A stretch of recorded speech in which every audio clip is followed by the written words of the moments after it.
안녕하세요. 저는 사연 채널을 열심히 구독하고 있는 30대의 평범한 기혼 여성입니다. 제가 일찍 결혼을 한 덕분에 나이는 어려도 벌써 연차는 꽤 됩니다. 결혼을 하고 보니 느끼는 게 꽤 있어요. 결혼을 하고 난 후에는 이전에는 몰랐던 제 책임이 하나씩 더 늘어나더라고요. 예전에는 부모님과 나만 챙기면 되었는데 이제는 아내로서 며느리로서 할 일이 더 많아졌네요. 그런 며느리로서 가장 걱정될 날이 바로 명절이 아닐까 싶습니다. 이제 곧 추석을 앞두고 있는데 저와 같은 며느리분들은 준비를 잘 하고 계시는지 궁금하네요. 사실 몇 년 전까지만 하더라도 저는 명절이 항상 스트레스였어요. 아무리 잘해도 욕먹고 못하면 더 욕을 먹다 보니 제발 한 번이라도 욕먹지 않고 즐거운 명절을 보내고 싶은 것이 늘 바람이었어요. 제게는 늘 야박하셨던 저희 시어머니 때문에 말이죠. 그런데 요즘에는 저도 명절이 더 이상 두렵지 않습니다. 이제는 어머니도 저를 구박하지 않으시고 식구들도 늘어난 덕분에 일손도 늘어서 명절이 즐겁고 기다려지기도 하네요. 제가 명절 증후군에서 벗어날 수 있었던 그 사연이 여러분들도 궁금들 하시겠죠? 그럼 지금부터 제가 명절날 겪었던 웃지 못할 사연을 전해보도록 하겠습니다. 이런 자리라 말을 할 수 있는 거지만 사실 저는 어려운 형편에서 자랐었습니다. 어려서부터 어려운 가정 형편 때문에 일찍 아르바이트를 시작했었고 하고 싶은 것도 많이 포기하고 살아야 했었죠. 그래서 저는 공부도 곧잘 했었지만 형편 탓에 가고 싶던 대학도 미루고 집안의 빚을 갚기 위해 일찍 일을 시작하게 되었습니다. 다른 친구들 20살 되자마자 전부 대학에 입학하여 맨날 MT며 동아리 활동이며 하면서 청춘을 즐기는데 그동안 저는 일을 하면서 생활비를 벌고 빚을 갚기 위해 일을 해야 했었죠. 그땐 제 인생이 왜 이리 팍팍한지 답답하기도 하고 학교 다니는 다른 친구들이 너무나 부러웠었습니다. 돈만 있었으면 나도 다른 아이들처럼 걱정 없이 학교를 다니고 싶다 생각했었죠. 처음에는 그런 욕심은 조금 지나면 없어질 거라 생각했었는데 제 생각보다 그런 미련이 오래 남는 것 같더라고요. 나이를 먹고 몇 년이 지나도 학업에 대한 욕심을 아주 포기할 수 없었던 저는 결국 제 힘으로 돈을 벌어 대학에 들어가기로 마음먹었습니다. 그리고 정말로 제가 번 돈으로 입학금을 내며 대학에 들어가게 되었죠. 꿈만 같은 일이었지만 그만큼 걱정도 많았습니다. 남들은 이미 졸업할 나이에 늦가기 신입생이 되었기에 저는 남들보다 늦은 만큼 더 열심히 학교 생활을 할 수밖에 없었어요. 하지만 열심히만 한다고 다 따라주는 게 아닌지 학교 생활은 제 생각보다 쉽지 않았습니다. 몇 년 새에 머리가 굳었는지 이전처럼 공부가 쉽지도 않았고 저보다 4~5살 한참 어린 동기들과 어울리는 게 어려운 일이었어요. 4년 동안이나 학교 생활을 무사히 하려면 동기들과도 잘 지내야 할 텐데 동생들은 제가 불편한지 가까이 다가오지를 않았고 저도 어떻게 먼저 다가가야 할지 모르겠더라고요. 공부를 너무 하고 싶었기에 뒤늦게라도 대학에 입학했지만 공부에도 때가 있는 건지 한참 늦어버린 저는 적응이 어려웠습니다. 그런 차에 저를 도와주는 한 사람이 나타났어요. 저보다 어린 연하의 남자 동기 정호였어요. 원래도 성격이 좋은지 주변에 사람도 많고 친구도 많던 정호는 제게도 참 친절했습니다. 다른 동기들이 알려주지 않는 정보들도 나눠주고 학교 생활에 요령이 없어 고생하는 제가 구하지 못한 족보들도 얻어다 주며 그 학교 내에서 유일하게 저를 챙겨주던 고마운 사람이었어요.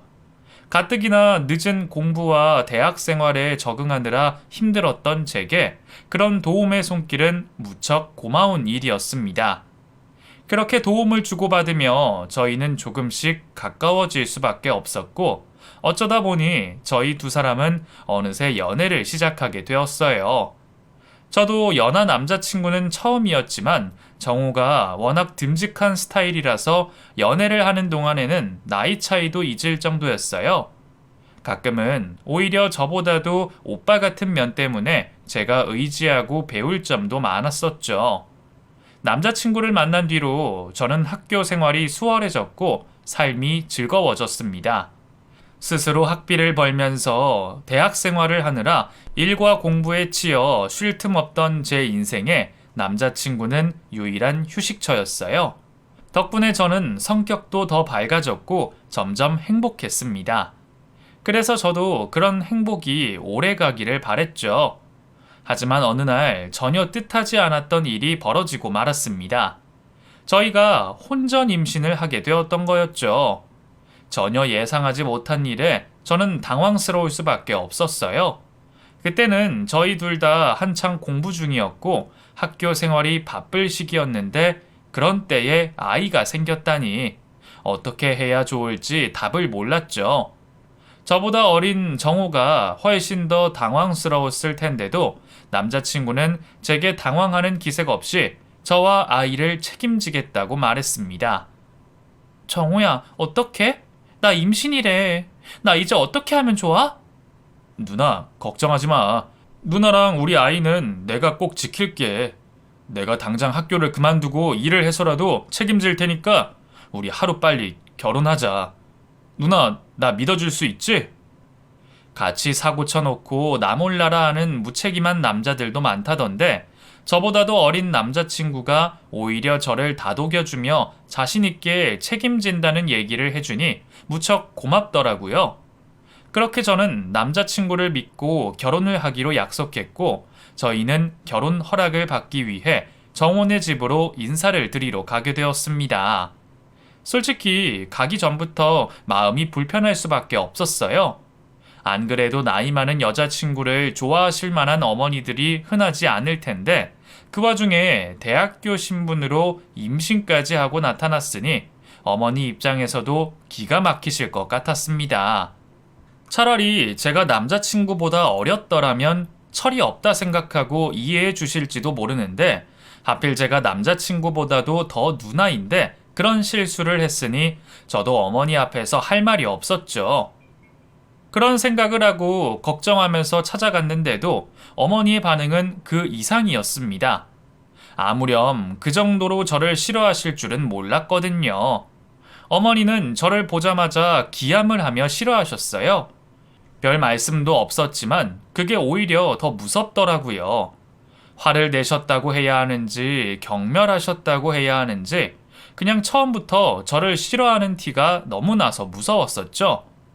어머니는 남편을 혼자 키우셨고 그래서 엄하시다는 얘기를 들은 적이 있었어요.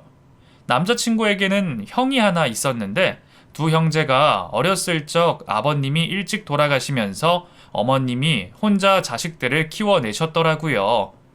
혼자 두 자식을 기르기가 쉽지 않을 거라는 건 알지만 고생이 많으셨다는 어머니는 그래서 더 무섭고 깐깐해 보이셨습니다.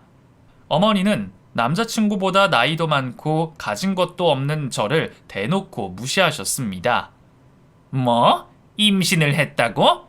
나 참 살다 너 같은 애는 처음 본다.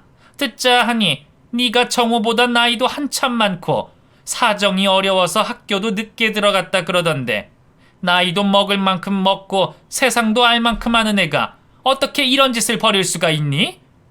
형편이 어려워서 학교를 못 갔으면 늦게 다니는 학교 생활에 더 충실했어야지. 네가 무슨 정신이 있다고 연애질이나 하고 다니고 지보다 어린 남자 꼬셔서 애를 만들어. 그래놓고 대체 뭘 잘했다고 이렇게 찾아오는 거니? 나더러 니들 결혼이라도 시켜달라 이거야? 엄마, 저희 결혼할 거예요. 그래도 제가 아빠인데 제 아이 책임져야죠. 아이고, 내가 정말 미친다. 얘는 지 형만큼 하지도 못하는 것을 비싼 돈 들여서 학교 보내놨더니 기껏 가서는 저딴 애를 만나고 돌아다니고 이제는 지 팔자를 지가 꼬고 앉았네. 내가 너 이러라고 학교 보낸 줄 아냐? 공부라도 제대로 맞춰서 뭐라도 하고 사람 구실을 하라고 보낸걸. 그거 하나를 제대로 못해서 졸업도 하기 전에 애부터 싸질러? 네가 정신이 있는 거야, 없는 거야? 길길이 화를 내시는 시어머니는 너무 무서웠습니다. 그런데 상황을 보다 보니 어머니가 저만 무시하는 게 아닌 것 같아 보였어요. 저야 남이니 마음에 안 드는 것도 많았겠지만 그래도 어렵게 키운 자식에게 모진 막말을 하시는 게 의아했었죠. 그냥 화가 많이 나셔서 그러신다고 하기에는 말끝마다 형님과 비교를 하고 하나하나 무시를 하는 것들이 보이더라고요. 알고 보니 남자친구는 어머니에게 예쁨 받는 자식이 아니었습니다. 어머니는 깨물어서 덜 아픈 손가락이 있으신 건지 남자친구는 자기가 어려서부터 형과 차별당하며 자라왔었다고 하더라고요. 원래 우리 형이 좀 엄친아야. 뭐든 잘하고 잘났고 게다가 장남이잖아. 그래서 그런지 엄마가 원래 형을 참 많이 예뻐했었어. 아버지 살아계실 적에도 형을 예뻐하기는 하셨지만 그래도 그 전에는 아버지가 계셔서 다행이었는데 아버지 돌아가신 뒤로는 엄마가 형만 대놓고 편애하기 시작하더라고. 집에 어쩌다가 소시지라도 하나 있으면 당연히 형한테 주고 셋인 새 옷은 전부 형 몫이었지. 어릴 때는 내가 둘째라서 어쩔 수 없는 거라 생각했었는데 자라면서 다른 집들하고는 정도가 다른 걸 알았어. 엄마가 나는 미워하고 형만 예뻐한다 싶더라고. 하긴 우리 형이 워낙 잘나서 말이야.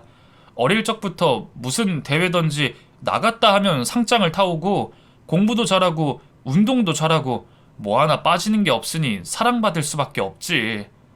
그에 비하면 나는 특출난 것도 없으니 비교가 될 수밖에 없었을 거야. 그래서 우리 엄마는 내가 잘난 것도 없이 집만 된다 싶으셨나 봐. 밖에서는 늘 의젓하고 구김없는 모습만 봐왔던 탓에 저는 남자친구에게 그런 아픔이 있는 줄은 몰랐습니다. 그래도 다행히 형이랑 사이가 나쁘지는 않은지 형님과는 잘 지냈는 듯 보였거든요. 하지만 어머니는 그런 자식들을 대놓고 차별하시며 키우셨고 그래서 남자친구는 어머니에게 늘 상처가 많을 수밖에 없었습니다.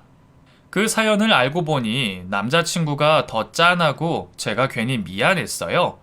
어쩌면 밝아 보였던 남자친구의 모습들도 전부 그런 상처를 숨기려 일부러 더 밝게 보였던 게 아닐까 싶어서 괜히 마음이 아프더라고요. 그걸 결혼할 때가 되어서 알게 되니 왠지 그 사람을 더 보듬어주고 싶었습니다. 그래도 다행히 저희는 결혼 허락을 받아낼 수 있었습니다. 어머니는 저를 마음에 들어 하지 않으셨지만 결국 아이 때문에 마지못해 허락하실 수밖에 없으셨어요. 내가 너 좋아서 허락하는 거 아니다. 그래도 애가 생겼으니 어쩌겠어. 어쨌든 결혼은 허락하지만 도와줄 생각은 없다.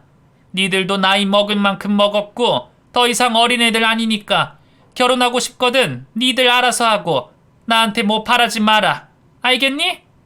어머니는 결혼 허락은 하시지만 도움받을 생각은 말라며 으름장을 놓으셨고 그 말처럼 정말 저희 결혼에 일절 관여하지 않으셨습니다. 저희 부모님을 만나는 상견례 자리에서도 사돈앞이라고 하기에는 민망할 정도로 무관심하고 심드렁한 모습을 보이셨죠. 그렇게 번갯불에 콩 구워 먹듯 결혼 날짜를 정하게 되었어요. 뱃속에 있는 아이 때문에 서둘러 결혼식을 올려야 했지만 당장의 생활비를 걱정해야 할 만큼 저희에게 능력이 없었습니다. 그런 상황이다 보니 남편은 얼마 남지 않은 대학을 그만두고 돈을 벌겠다고 했어요. 그게 최선의 방법일 수는 있었겠지만 저는 그 선택만이 남편이 하지 않았으면 했습니다. 짧게 보면 당장의 생활비를 벌 수 있어서 최선으로 보일 수 있겠지만 나중에는 분명 직업을 구하는 데 있어 힘들어질 테니 좋은 선택이 아니었어요. 대학을 들어오기 전 일을 하면서 남편과 비슷한 예를 많이 보았던 저는 남편의 자퇴를 말렸고 제가 움직일 수 있을 때까지 일을 하기로 했죠. 말도 안 되는 소리 하지 마. 어떻게 임산부가 남편 대신 일을 해. 그렇다고 일을 해본 적도 없는 당신이 당장 일자리를 구할 수 있는 것도 아니잖아. 그래도 나는 이전에 다니던 곳에 말씀드리면 내 사정 봐주시고 쉬운 일이라도 할 수 있을 거야. 조심하면서 할게. 그리고 출산날 다가오면 그만두고. 당신 졸업까지 얼마 안 남았잖아. 지금 당장 1, 200 벌겠다고 대학 그만두면 나중에 더 많은 월급 받을 기회 잃는 거야. 다들 이번 잠깐만 일하는 거라고 마음 먹고 와서는 평생 눌러앉는 모습 내가 맨날 봐왔다고. 그러니까 내 말 듣고 대학까지 졸업해.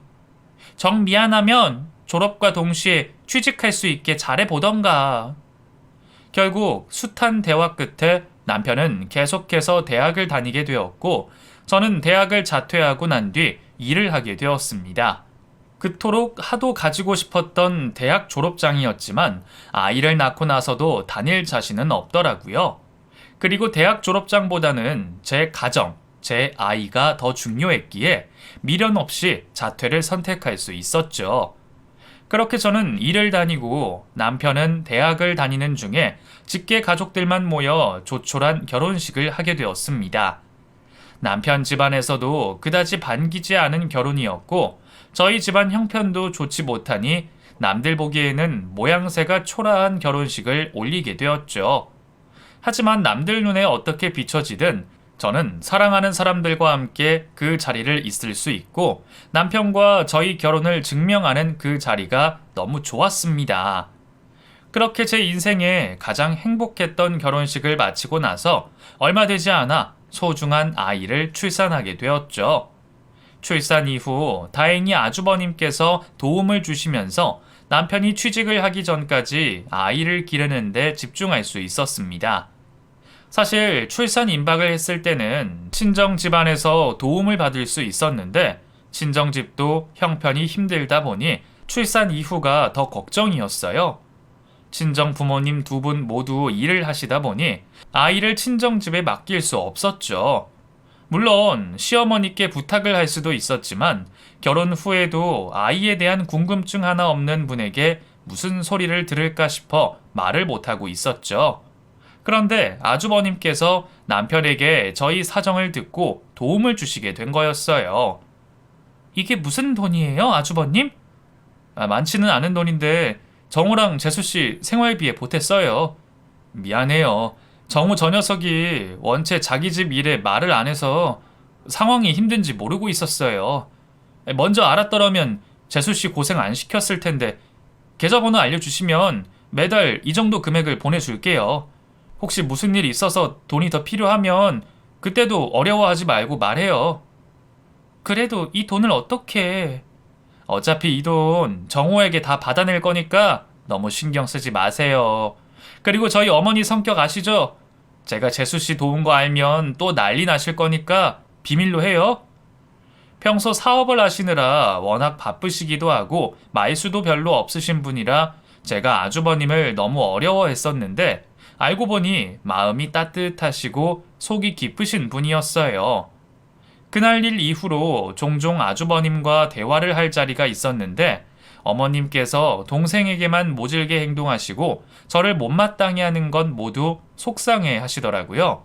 그렇다고 아주버님께서 동생과 저를 감싸고 돌면 어머님께서 더한 반응을 내실 걸 알기에 어쩔 수 없이 두고만 보고 계셨던 거죠. 비록 다른 행동을 못 해주셨지만 그래도 시댁 가족들 중에 저희 생각을 해주는 사람이 있다는 것에 안심을 했고 힘을 얻을 수 있었습니다. 그렇게 아주버님께서 주시는 도움으로 생활을 이어가다 남편이 저와 약속을 한 것처럼 대학 졸업 전에 취직을 하게 되었어요. 그래서 경제적으로는 숨통이 트이게 되었죠. 그런데 하나가 해결되면 또 하나의 문제가 다시 생기듯 집안 형편에 숨통이 트이자 또 다른 고민거리가 생기게 되었습니다. 이번에는 해결될 방법도 보이지 않았죠. 바로 시어머니의 시집살이였어요. 남편의 취업 소식을 듣고 나서는 바로 저를 부르시더라고요. 내가 지금까지 집안일이 있어도 너를 부르지 않았던 이유는 네 배가 불러서이기도 했지만 정우가 제대로 인간 구실도 못해서 내게 손을 벌릴까 싶어 놔뒀던 거다. 근데 정우도 별 볼 일 없는 곳이지만 취업을 했다고 하니 너도 며느리로서 집안일을 거들어야겠지? 거기다 지금까지 쉬었으니 못다한 것까지 해야 하고. 마치 선전포고를 하듯 집안일에 대해 말씀을 하신 어머님으로 인해 저는 그 다음 날부터 시댁에 불려 들어가야 했습니다. 이미 어린 시절부터 몸으로 하는 고생에는 이골이 난 저였기에 어머님께서 시키시는 일들이 힘들지는 않았어요. 잠시 숨 돌릴 틈 없이 일하는 것보다 힘들었던 건 저와 남편을 인격적으로 모독하시는 어머님의 말이었죠. 내가 밥만 먹고 다시 일하라고 했더니 아직까지 밥을 먹고 있니? 어머니께서 사오시라고 한 물건이 없어서 한참 찾다가 이제 들어와 가지고요. 얼른 밥 먹고 시키신 일 해놓을게요. 돌아다니기 전에 전화해보면 헛걸음하지 않아도 되었을 텐데 너는 대학도 들어갔다는 애가 왜 그렇게 바보처럼 행동하니? 하기야, 너랑 정우가 들어간 대학이 제대로 된 대학은 아니겠지. 설령 그렇다고 해도 너는 이제 애 엄마인데 정신 좀 차리고 살아라. 아빠든 엄마든 둘 중에 믿을 구석이 있어야 아이가 흔들리지 않고 자라지. 걔도 너희처럼 자라게 하면 안 될 거 아니냐? 그래도 내가 보기엔 정우 걔보다는 네가 아주 조금은 나은 것 같아. 알아들을 것 같아서 말하는 거야. 물론 남편까지 욕을 하는 어머님 때문에 기분이 무척이나 나빴지만 제가 완벽하게 어머님께서 시키시는 일을 한다면 남편은 좋게 봐주시지 않을까 싶었어요. 애초에 저까지는 바라지도 않았죠. 그런 이유로 어머님이 시키시는 일이면 토시 하나 안 틀리고 완벽히 해내려고 노력을 했습니다. 하지만 역시나 아무런 소용이 없었죠. 나중에는 제가 한 걸 남편이 한 것처럼 행동하며 어머님 마음에 들어보려고 했지만 그것마저 별 반응이 없으셨죠. 어머님, 이거요. 정우 씨가 어머님 좋아하시는 거라고 사왔더라고요. 직접 드렸으면 더 좋았을 텐데 회사 일 때문에 바빠서요. 이게 뭐냐? 저도 그것까지는 모르겠네요. 처음 볼 때부터 포장지에 쌓여 있었어요. 사실은 제가 어머님 댁을 수시로 드나들며 알게 된 정보로 직접 준비한 선물이었습니다. 전부터 드시던 브랜드의 홍삼이었는데 선물로 들어오실 때만 드셨거든요. 그런데 때마침 선물로 들어왔던 홍삼이 딱 떨어지고 있어서 제가 점수를 따기 위해 준비를 했던 거죠. 그런데 저와 남편이 선물한 건 선물도 아닌 건지 미온적인 반응을 하시더라고요. 홍삼이구나.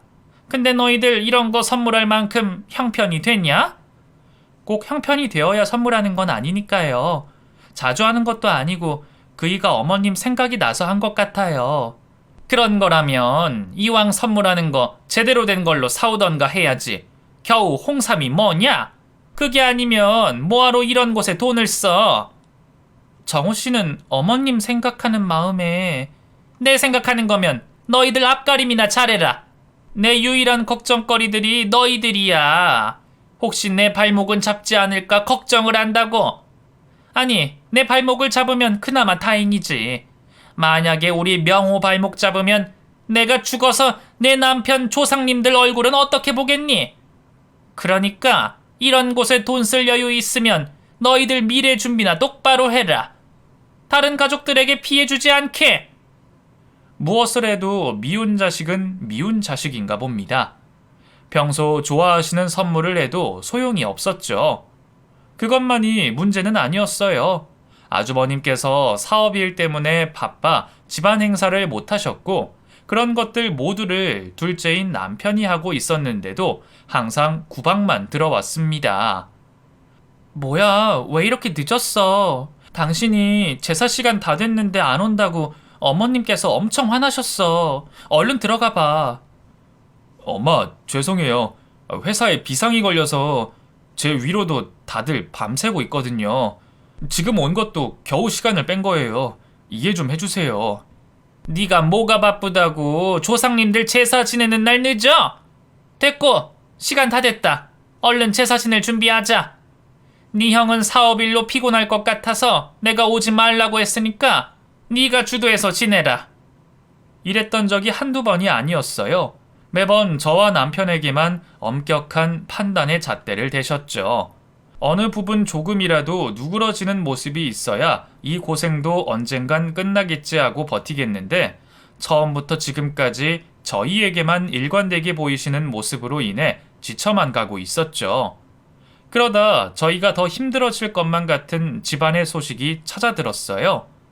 사업으로 바빠 아직 결혼을 하시지 않고 있으시던 아주버님께서 결혼을 할 상대를 집안에 인사를 시키기 위해 아내 되실 분을 데리고 오신 거죠. 형님께서 인사를 하러 오기 전부터 어머님께서는 형님의 직업이 의사라는 걸 알고는 입이 귀에 걸려 있었습니다. 평소 직업 뒤에 사자가 들어가면 극존칭을 쓰실 만큼 특정 직업 분야에 동경이 있으셨던 어머님께서는 의사 며느리의 등장에 더할 나위 없이 만족하고 계셨죠. 그런데 그런 형님의 등장으로 인해 저희는 비교를 당할 거리가 한 가지 더 생기게 된 거였어요.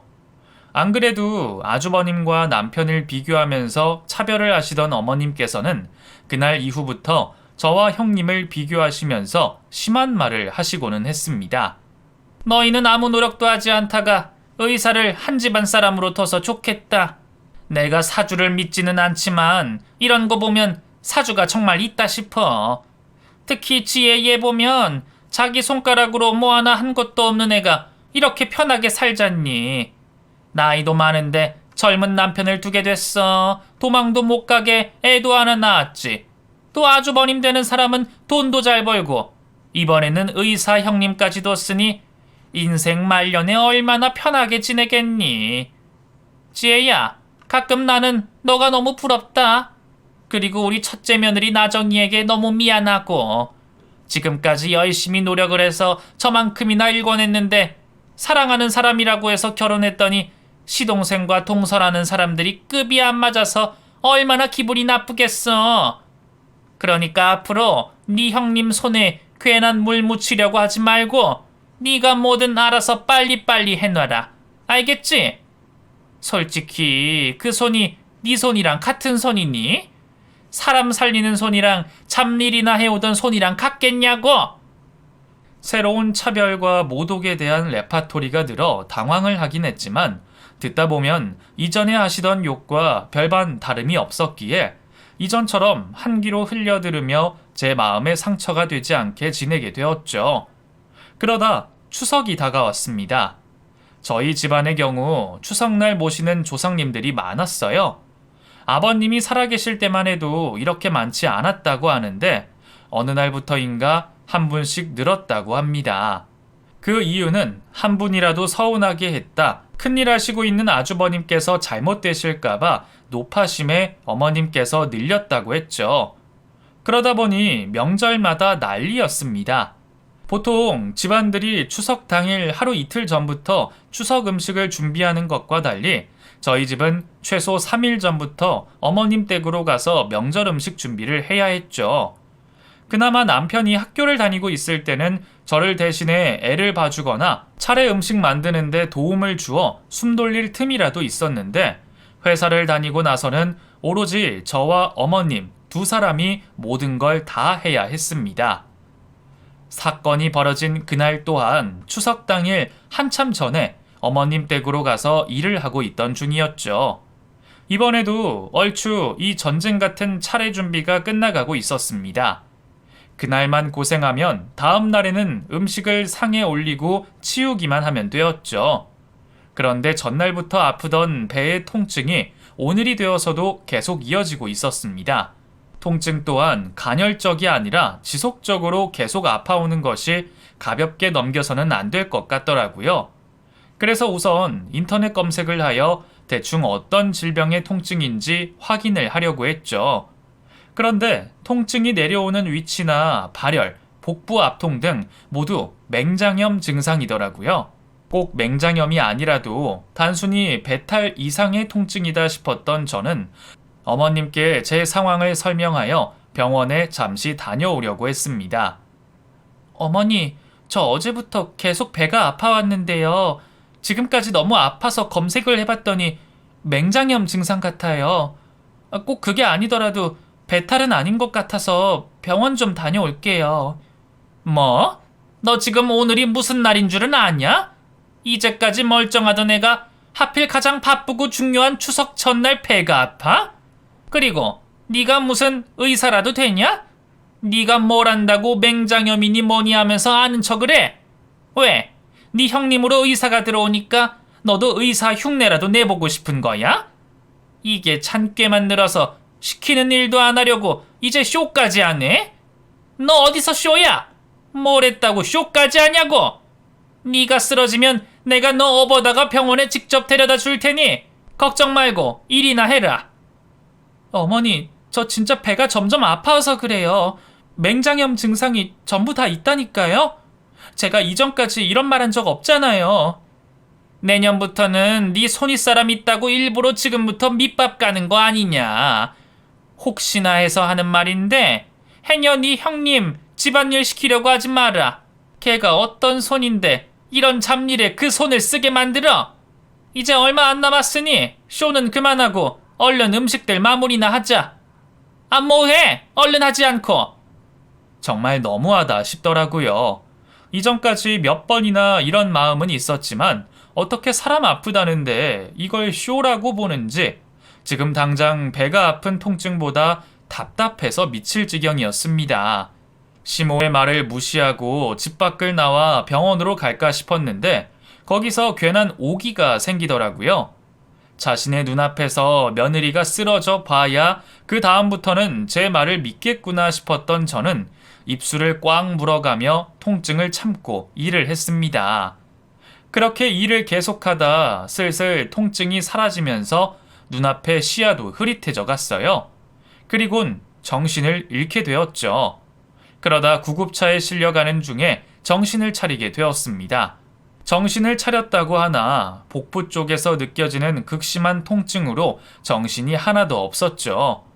병원에 도착해서 의사 선생님께서 제 티셔츠를 올려 뭐라고 하셨는데 다른 말은 기억이 나지 않고 통증이 있는 곳을 만지면서 아프냐고 물어보셨고 거기에 대답까지는 했는데 그러다 또 통증으로 인해서 기절을 하고 말았습니다.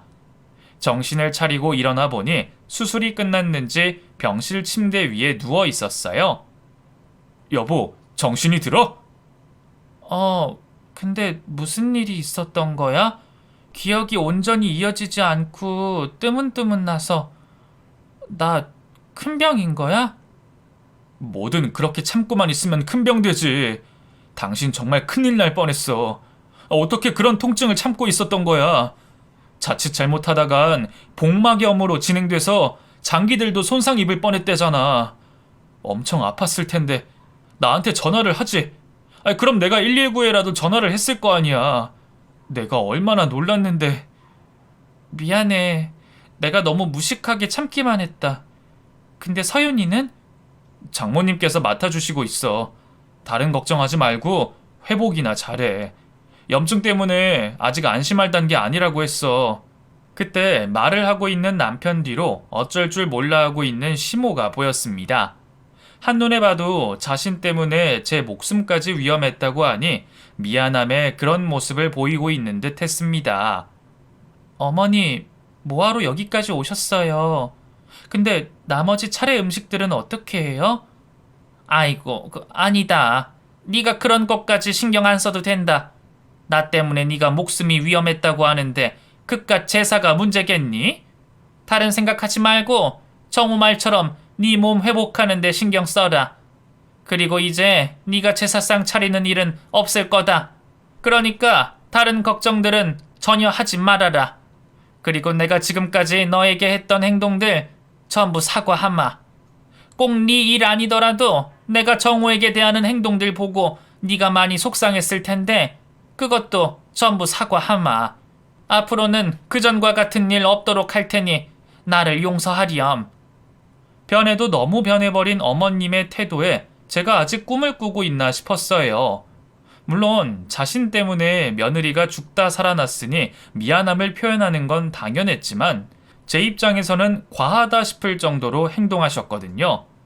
거기다 이번 일에 대해서만 사과를 하신 게 아니라 이전 일들까지 모두 사과를 하시니 무슨 일인가 싶어 어리둥절하고 있었습니다. 저는 너무 당황스러워서 어머님 말씀에 고개만 끄덕이게 되었고 그 이후 남편이 어머님을 집에다 모셔다 드리고 왔습니다. 남편에게 물어보고 싶은 게 너무 많았던 저는 남편이 집에서 돌아오자마자 질문들을 쏟아냈죠. 여보, 도대체 병원 와서 무슨 일이 있던 거야? 나는 기억이 제대로 안 나기도 하고 사람들이 한 말들은 안 들렸거든. 당신 병원 도착해서 의사 선생님이 검사한다고 티셔츠 걷어 올리고 배 만진 건 기억나? 응, 어디 아프냐고 했던 거. 그리고 나서 당신이 초음파 검사 받으러 갔을 때 의사 선생님께서 어머님께 당신이 언제부터 아팠는지 확인을 하고 계셨거든. 그때 어머니가 당신 아픈 와중에 명절 음식한다고 잡아둔 걸 알게 된 거야. 근데 그게 뭐라고? 의사 선생님이 남의 집 일에 관여하시지는 않을 거 아니야. 그렇지. 문제는 여기가 형수님 근무하시는 병원이라는 거지. 뭐? 여기가 형님께서 일하시는 곳이야? 응. 엄마가 너 쓰러지니까 당황하셔서 119 전에 형수님께 전화를 한 모양이야.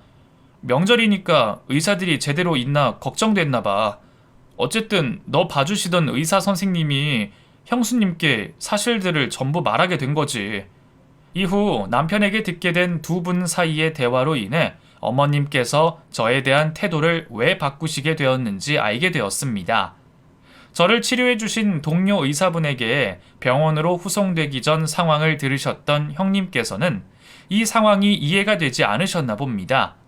그래서 제 상태를 확인을 하러 찾아오신 어머님에게 따져 물으신 거죠. 나정아, 그 첫째는 괜찮은 거지? 네 동료 의사분이 겨우 맹장 터지는 거 가지고 사람이 죽는다고 겁을 주잖니. 어머님, 겨우요? 충수염으로 사람 죽어요. 수술법 알기 전에는 충수염으로 죽는 사람 많았다고요. 지금도 병원 빨리 찾지 않으면 죽을 수도 있고요. 지혜씨 얼마나 위험한 상황이었는지 들으셨다면서요? 그런데 그렇게 별일 아닌 것처럼 말씀을 하세요? 나는 잘 모르니까. 그래, 내가 미안하다. 사과는 지혜씨한테 하셔야죠. 그리고 제가 이야기를 전해 들은 게 도저히 이해가 안 돼서 명호씨에게 물어봤는데요. 아무리 며느리라고 하지만 너무하신 거 아니에요?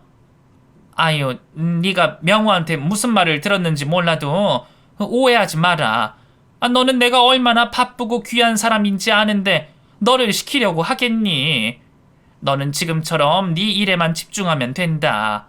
집안일은 네가 신경 쓸 필요가 없어요. 아니요, 지금 이게 잘못되었다는 거예요. 사람 직업과 형편 때문에 차별을 하면 안 되죠. 그리고 그걸 떠나서 대충 듣기만 해도 지혜씨한테 너무하시더라고요. 저는 명호씨의 다른 것보다 내면이 마음에 들어서 결혼까지 생각했어요.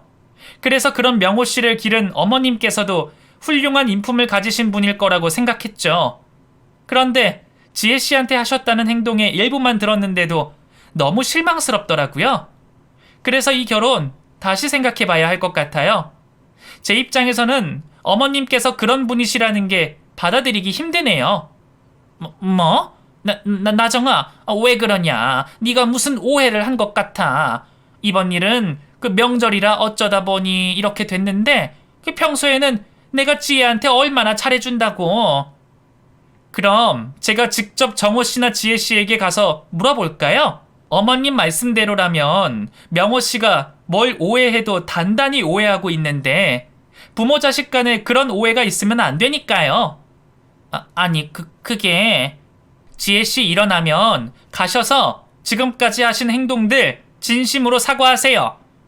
의식을 잃을 정도로 배가 아픈데도 참고 일한 착한 며느리인데 어머님께서 사과하시면 얼마나 고마워하겠어요. 그 다음부터 어머님과 지혜씨 다시 좋은 관계를 만들어가면 되죠. 안 그래요? 그 뒤 내용은 남편도 듣지 못해 잘 모르겠다고 합니다. 하지만 제가 일어나자마자 어머님께서 사과를 하신 거 보면 형님 말을 받아들이신 것 같습니다. 그렇게 저는 육체적으로 큰 일을 겪을 뻔했던 일을 무사히 넘길 수 있었고 지난 몇 년 동안 어머님에게 당했던 혹독한 시집살이도 끝날 수 있었죠. 병원에 입원하여 지속적으로 제 상태를 확인하는 동안 형님께서는 저에게 불편한 점은 없는지 매일 여러 차례 확인을 해주셨고 태어나는 날에는 작은 선물도 해주셨습니다. 그런 형님께 너무나도 고마웠고, 아직 서류상으로 한 가족이 되기 전이었지만 진정 가족의 따뜻함을 느낄 수 있었어요. 퇴원을 하고 며칠간은 친정 엄마께서 아이와 저를 돌봐주셨는데, 엄마께서 또 몸이 조금 불편해지시면서 제 곁을 떠나셨죠. 그런데 그 빈자리를 저희 시어머니께서 채워주셨습니다. 친정 엄마가 떠난 다음 날 아침, 주방에서 나는 소리에 일어났는데 어머님께서 요리를 하고 계신 거예요. 어머니, 무슨 일로? 제가 할게요. 아니다, 그러지 마라. 내가 아픈 너를 챙겨주러 왔는데 네가 무리를 하면 되나? 몸도 좋지 않은데 들어가서 좀 더 자라. 밥 준비 다 되면 그때 깨우마. 아니, 그래도 괜찮아. 들어가. 들어가. 대접도 받아본 사람이 받을 줄 아는 건데, 지난 세월 동안 한 번도 경험해보지 못한 일로 오히려 가시방석처럼 불편하더라고요. 움직이는 게 불편하기도 하고, 또 이때 아니면 언제 어머님께 이런 대접을 받아보나 싶어서 억지로 그 대접을 다 받았습니다. 그러면서 마음이 불편하긴 했지만 어머님께서 그날 이후 완전하게 변하셨다는 걸 알게 되었어요. 이전에 비해 상상도 할 수 없을 만큼 인자하시게 변하신 어머님으로 인해 저도 남편도 편안하게 생활하게 되었습니다. 그리고 지금은 저희 한 가족이 된 형님과 가족들 다 함께 행복하게 지내고 있어요. 형님께서는 병원 일도 바쁘실 텐데 항상 집안 행사나 일에 참여를 해주시고, 혹여 병원에 일이 있어 도와주시지 못한 날에는 꼭 대신 고마움을 표현해 주십니다. 집안일이 이전보다는 확실히 많이 줄어서 제가 편한 것도 있지만 저를 도와주시는 형님 덕분인 것 같아요. 이전에는 시댁 일이라면 한숨이 먼저 나왔는데 요즘에는 또 무슨 재미있는 일이 있을까 기대를 하죠. 이렇게 제 이야기는 행복하게 마무리됩니다. 이제 얼마 남지 않은 추석 명절, 구독자 여러분들 모두 가족과 함께하는 행복한 시간 보내시길 바라겠고, 저 역시도 즐거운 가족 모임이 되도록 노력하겠습니다. 그럼 글 읽어주셔서 감사합니다.